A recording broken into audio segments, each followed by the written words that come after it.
Roll camera action. ओम भगवते वासुदेवाय नमः। मैं सोनी मिश्रा अपने चैनल सोनी पुराण वाणी में उपस्थित हूँ। हम पढ़ रहे हैं नारद पुराण, जो कि गीता प्रेस की है, हिंदी में है, मैंने हरिद्वार से ली है। और हम हैं पेज नंबर 12 पे, पृष्ठ 12। और बिना समय को व्यतीत करते हुए हम आज का पेज कंटिन्यू करते हैं। आज का पेज में इतना सुंदर प्रिंट दे रखा है राधा कृष्ण का, ये देखिए कितना प्यारा प्रिंट है ना। बहुत प्यारा प्रिंट है। ऐसे अट्रैक्टिव प्रिंट्स जो है ना, अगर बुक रीडिंग के बीच में आ जाए तो काफी इंटरेस्ट बढ़ जाता है पढ़ने में। हे नारायण, आपको नमस्कार है। आप ही ब्रह्मांड की उत्पत्ति के आदि कारण है, आपको नमस्कार है। देव देवेश्वर, आपको नमस्कार है। लोकपाल, आपको नमस्कार है। संपूर्ण जगत की रक्षा करने वाले, आपको नमस्कार है। लोक सानिध्य, आपको नमस्कार है। ध्यान गम में आपको नमस्कार है। ध्यान के हेतुभूत, ध्यान स्वरूप तथा ध्यान के साक्षी परमेश्वर, आपको नमस्कार है।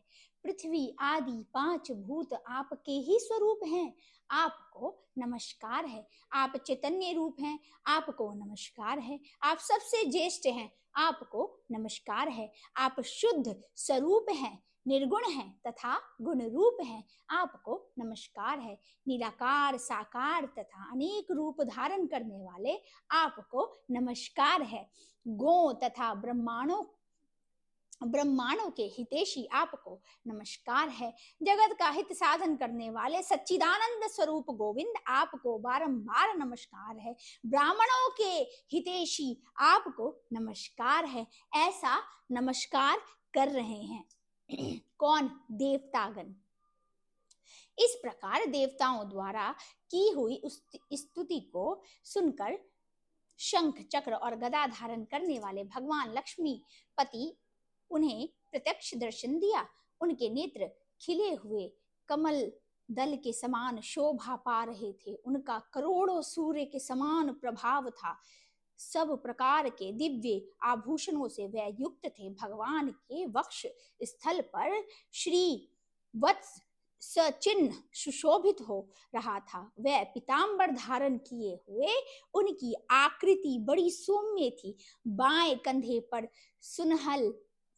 सुनहले रंग का योग्य पवीत चमक रहा था। बड़े बड़े महर्षि उनकी स्तुति कर रहे थे तथा श्रेष्ठ पार्षद उन्हें सब और से घेर कर खड़े थे। उनका दर्शन करके वह संपूर्ण देवता उनके तेज के समक्ष फीके पड़ गए और बड़ी प्रसन्नता के साथ पृथ्वी पर लेटकर अपने 8 अंग से उन्हें प्रणाम किया।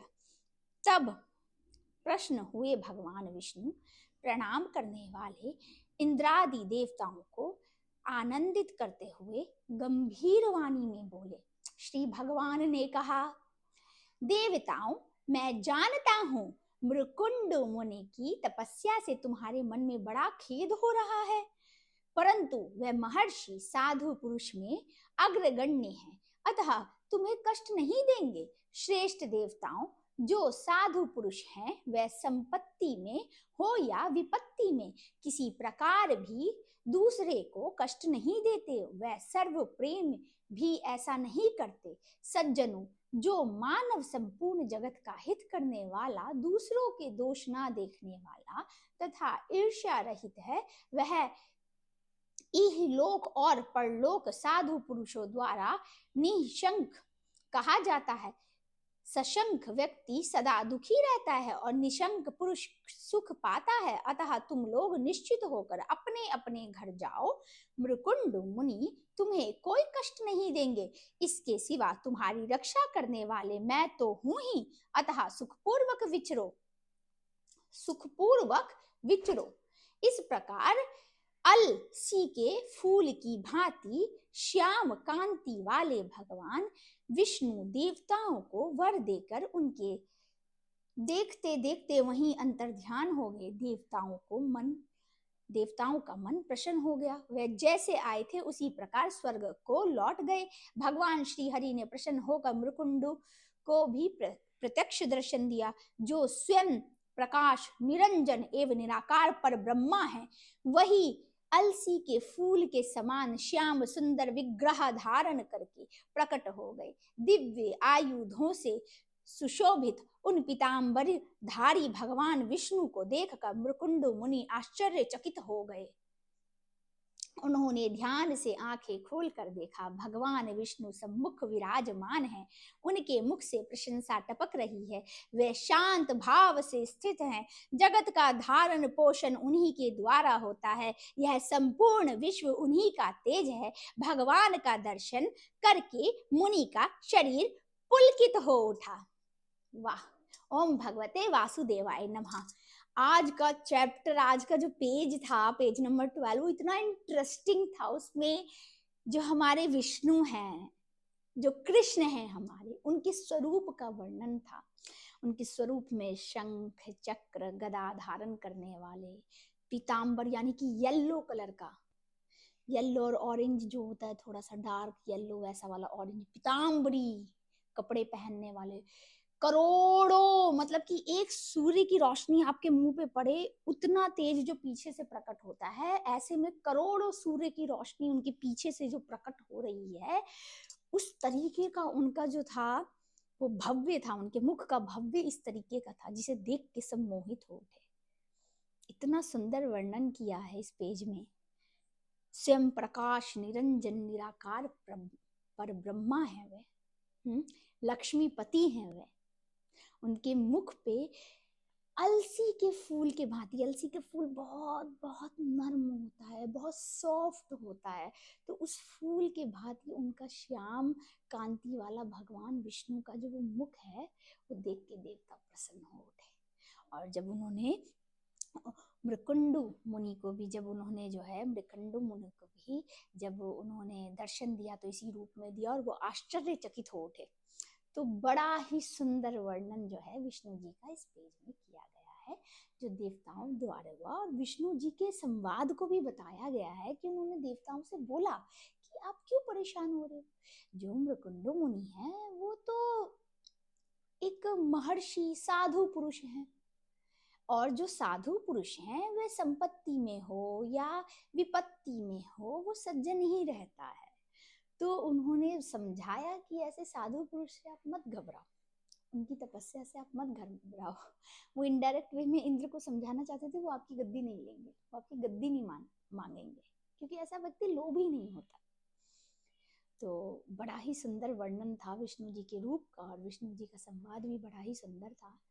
तो आज हमने इस पेज में ये पढ़ा। मैं धीरे धीरे पेज पढ़ रही हूँ ताकि आप लोगों के पास कम समय में एक पेज समझने का समय रहे, क्योंकि आजकल लोगों के पास इतना टाइम नहीं है कि ना वो ना आधा घंटा या 1 घंटा या मुश्किल से 20-25 मिनट भी दे सके। इतना बिजी है लाइफ, आई अंडरस्टैंड, बहुत बिजी है लाइफ। तो इसीलिए मैं जो है एक ही पेज पढ़ती हूँ, डेली एक पेज। उसी एक पेज में मैं जो समझती हूँ आप लोगों के साथ डिस्कस करती हूँ, ताकि हमने जो पढ़ा कम से कम हम समझ भी रहे हैं कि नहीं, ये भी मुझे समझ में आए। और आगे जाके मैंने सुना है नारद पुराण में बड़ी इंटरेस्टिंग बातें हैं, हर चीज जुड़ी हुई है, घर परिवार से रिलेटेड, गर्भवती महिला से रिलेटेड, स्त्री पुरुष से रिलेटेड, पूजा पाठ से रिलेटेड। तो आगे हमें बहुत कुछ इंटरेस्टिंग सुनने को, समझने को और पढ़ने को मिलेगा। कर्म के अनुसार कहाँ क्या फल मिल रहा है इससे रिलेटेड। तो इसलिए मैं बस वेट कर रही हूँ। अभी हमारा तो हम बहुत शुरुआत में ही, अभी तो 12th पेज पे ही पहुंचे, और नारद पुराण इतनी मोटी है। तो धीरे धीरे हम वहां तक पहुंचेंगे। आप लोगों का साथ रहा, प्यार रहा, तो डेफिनेटली मैं वहां तक पहुंच जाऊंगी। मेरी आवाज़ थोड़ी सी आज खसखस लग रही होगी, क्योंकि तबीयत मेरी कुछ खास ठीक नहीं है। अगर आप लोगों को मेरा चैनल अच्छा लगा और मेरी रीडिंग आपको धीरे धीरे समझ में आ रही है, अच्छी लग रही है, आपके पास इतना टाइम है कि आप मेरी उस छोटी सी रीडिंग को सुन पा रहे हैं, तो प्लीज़ आप मेरे चैनल को सब्सक्राइब करना ना भूलें, और बेल आइकन दबाएं ताकि आपके पास नोटिफिकेशन मेरे शॉर्ट्स का भी जाए, क्योंकि मैं डेली शॉर्ट्स डालती हूँ। मैंने मोटिवेशन शॉर्ट्स भी डालना स्टार्ट किया है।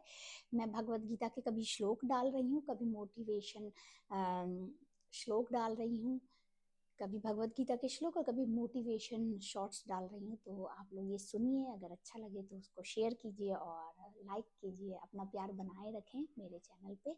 आप लोगों का बहुत बहुत धन्यवाद इतना समय देने के लिए। ओम भगवते वासुदेवाय नमः।